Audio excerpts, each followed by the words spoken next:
नमस्कार दोस्तों, बच्चों। आज हम लोग हिंदी व्याकरण में लिंग के बारे में अध्ययन करेंगे। क्योंकि इंग्लिश में तो हम लोग जानते हैं लिंग के कितने भेद होते हैं और कितने प्रकार होते हैं, लेकिन आज हम लोग हिंदी के व्याकरण के बारे में जानेंगे कि लिंग क्या है। लिंग,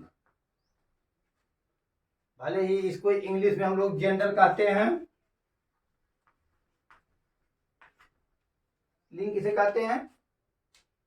संज्ञा के जिस रूप से यह पता चले कि वह पुरुष जात का है या स्त्री जात का है, उसी को हम लोग लिंग कहते हैं।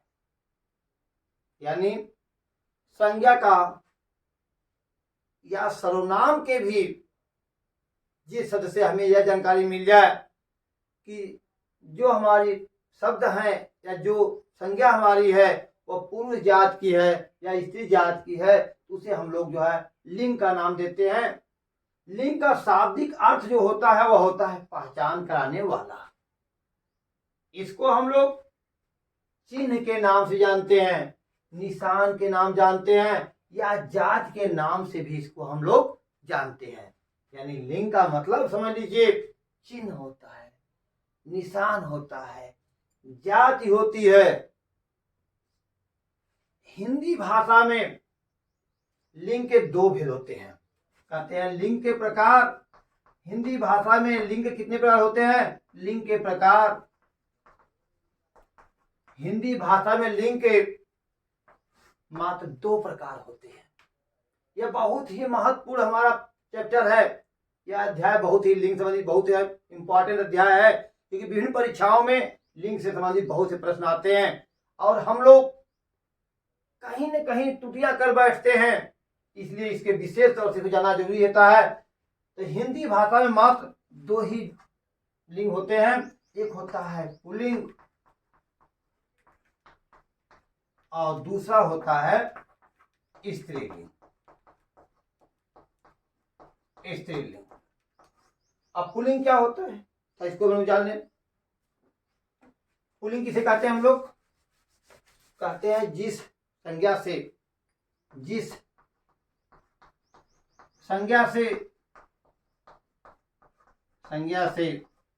पुरुष जात का बोध हो।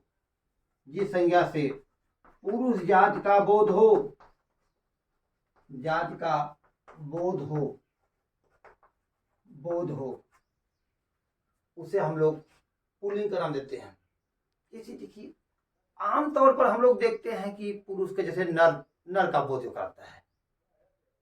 अब जो कीड़े मकोड़े होते हैं, पशु पक्षी होते हैं, इनको तो हम लोग समझ लेते हैं कि नर है कि मादा है। लेकिन यदि हम फसलों के बारे में बात करें, गेहूं की बात करें, चना की बात करें, दूध की बात करें, दही की बात करें, मिट्टी की बात करें, पेड़ पौधों की बात करें, तो उस समय हमारे लिए बहुत ही जटिल हो जाता है लिंग की पहचान करना। इंग्लिश में तो बहुत ही क्लियर होते हैं, स्पष्ट होते हैं कि the word he denotes a male is called masculine gender, अर्थात जो शब्द जो पुरुष जात का बोध कराते हैं वो पुल्लिंग होते हैं, जो स्त्री जात का बोध कराते हैं स्त्रीलिंग होते हैं, और जो दोनों का बोध कराते हैं उभयलिंग में आते हैं, और जो निर्जीव का बोध कराते हैं वो निर्जीव में आते हैं। लेकिन जब हम हिंदी भाषा की बात करते हैं तो पूरे जगत को, पूरे ब्रह्मांड की प्रत्येक वस्तु की सिर्फ दो कैटेगरी बनाई गई है, नर अथवा मादा के रूप में, चाहे वह निर्जीव हो चाहे सजीव हो। तो ऐसे स्टेज में थोड़ा सा लिंग हमारे लिए हिंदी भाषा में कठिन हो जाता है। इसे समझना आसान, अच्छी तरह समझना, पूरी वीडियो को देखना होगा। कहते हैं जिस संज्ञा से पुरुष जात का बोध हो तो उसे हम क्या कहते हैं? पुल्लिंग कहते हैं। और वहीं पर जिस स्त्रीलिंग क्या होता है? स्त्रीलिंग जिस संज्ञा से, ठीक है, अपोजिट कर दीजिए, जिस संज्ञा से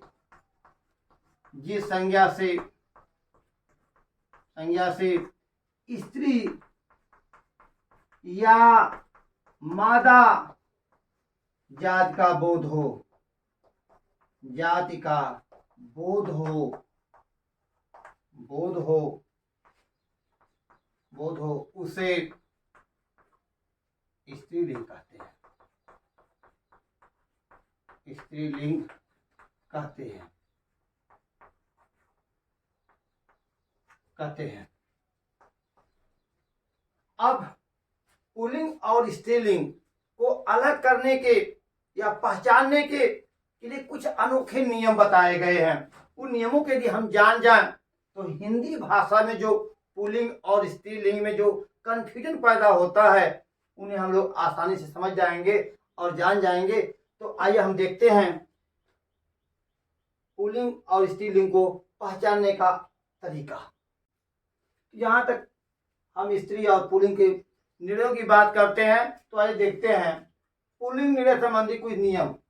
हम कैसे पुल्लिंग शब्दों को छाटेंगे, कैसे हम जानेंगे कि हिंदी भाषा के भी जो लिंग की हम बात कर रहे हैं उसमें पुल्लिंग शब्द कैसे हम पहचानेंगे। तो देखिए उसके कुछ नियम हमारे हैं।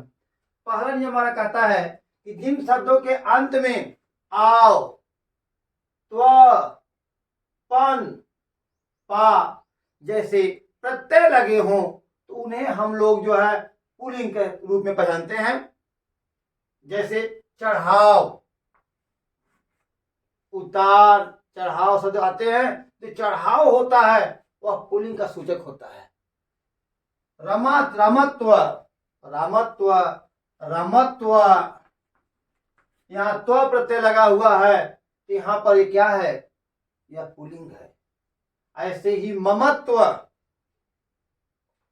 ममत्व से मां के प्रति जो भाव मिलते हैं, लेकिन यहां पर ममत्व को पुल्लिंग का सूचक माना गया है। बचपन, बुढ़ापा, यहां पर पन प्रत्यय लगा हुआ है, पा प्रत्यय लगा हुआ है तो ये हमारे क्या है, ये सब पुल्लिंग है। वैसे ही यदि त प्रत्यय लगा दिया जाए, जिन संज्ञाओं के अंत में त प्रत्यय लगा हो उसे हम लोग जो है पुल्लिंग मानते हैं। जैसे चरित, गणित, यदि आपसे कहा जाए गणित पुल्लिंग है कि स्त्रीलिंग है तो यहाँ पर त प्रत्यय लगने से ये क्या है, पुल्लिंग है। वैसे गीत, संगीत, स्वागत, आप समझिए ये शब्द हमारे जो है पुल्लिंग और स्त्रीलिंग के सूचक बनते हैं। गीत आमतौर पे देखा जाए तो गीत स्त्रीलिंग जैसा लगता है लेकिन नहीं, यहाँ त प्रत्यय लगा हुआ है, यह पुल्लिंग है। स्वागत त प्रत्यय है, ये क्या है, पुल्लिंग है। जिन शब्दों के अंत में, जिनके अंत में ख लगा हो, यदि शब्द के अंत में ख लगा हो तो कहते हैं कि वह पुल्लिंग का सूचक होता है। जैसे नख, सुख, मुख, दुख, रुख जैसे जो शब्द हमारे होते हैं वो क्या होते हैं, हमारे ये सब के सब क्या होते हैं, पुल्लिंग होते हैं। इसी तरह से अन्न की, अन्न जो हमारे खाने की सामग्रियां होती हैं उनको भी यदि हम देखें तो जैसे गेहूं हुआ, गेहूं, चना, मटर जैसे शब्द हमारे क्या है, पुल्लिंग है। लेकिन कुछ अपवाद भी हैं। अपवाद में अन्न जो हमारे होते हैं वो सारे के सारे अन्न तो क्या होते हैं, पुल्लिंग होते हैं। लेकिन उसमें से जैसे कि सरसों हुआ, सरसों, मूंग, सरसों, मूंग, अरहर, अरहर या कह सकते खेसारी, खेसारी, ये जो हमारे पुल्लिंग ना हो करके ये क्या होते हैं, स्त्रीलिंग है। ये क्या है, स्त्रीलिंग है। ध्यान दीजिएगा जो हमारे खाने की सामग्रियां होती हैं, अन्न होते हैं, वो तो सबके सब पुल्लिंग होते हैं। लेकिन उनमें से सरसों, मूंग, अरहर, खेसारी जो ये होती हैं ये क्या है, यह स्त्रीलिंग में आते हैं। इसी तरह से शरीर के जो हमारे अंग होते हैं, चाहे वह कान हो, मुख हो, दांत हो, ओंठ हो, गाल हो या मस्तक हो, हाथ हो, पैर, सिर, अब माथा, ये जो शब्द हमारे होते हैं ये सब क्या है, शरीर के जो अंग हैं हमारे, ये सब वो पुल्लिंग के अंतर्गत आते हैं। लेकिन इनमें भी अपवाद माना गया है। यदि हम नाक की बात करें, कलाई की बात करें, आंख की बात करें या जीभ की बात करें, नोट कर दीजिए अपवाद। अपवाद, नाक, नाक ये हमारा क्या है, ये हमारा स्त्रीलिंग का सूचक है। ऐसे ही कलाई, कलाई या जिह्वा, जीभ, बाह, जीभ, बाह, कलाई, आंख, आंख, यहां तक कि जो हमारी खाल है, खाल, ये सब के सब हमारे क्या हैं, ये सब के सब हमारे जो है स्त्रीलिंग के सूचक है। इनको हम लोग स्त्रीलिंग का नाम देते हैं। ये हमारे स्त्रीलिंग है, स्त्रीलिंग आते हैं।